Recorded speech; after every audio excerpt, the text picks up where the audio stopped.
তো বিশ্বনবী সবাইকে নিয়ে দাঁড়িয়ে নামাজ শুরু করেছেন, আল্লাহু আকবার। রুকুতে গিয়েছেন, রুকু থেকে উঠে পড়েছেন সামি আল্লাহু লিমান হামিদা। পেছন থেকে সাহাবারা ফিসফিস আওয়াজে পড়েছে রব্বানা ওয়ালাকাল হামদ। একজন সাহাবা অতিরিক্ত আরো 4টা তাসবিহ বাড়িয়ে পড়েছে, হামদান কাসীরান তাইয়িবান মুবারাকান ফি।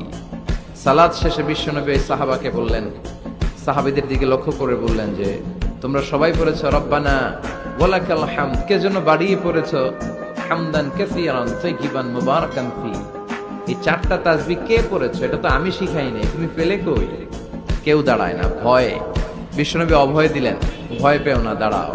একজন দাঁড়িয়ে বলল, ইয়া রাসূলুল্লাহ, আমি আল্লাহর তাসবিহ কম কম পড়লে আমার পোষায় না, আমার পড়তে মনে চাই বেশি বেশি, এজন্য আমি নিজ থেকে 4টা তাসবিহ বানিয়ে পড়েছি। বিশ্বনবী বললেন, ভয় পেও না, তোমরা তো দেখোনি আমি সালাতরত অবস্থায় দেখেছি বিদউ ওয়া সালাসুনা মালাইকা, তোমার এই 4টা তাসবিহর যে সওয়াব হয়েছে, এই সওয়াবটা 30 জনেরও বেশি ফেরেশতা কে কার আগে আল্লাহর আরশে পৌঁছে দিবে এ নিয়ে আকাশে প্রতিযোগিতা করছিল।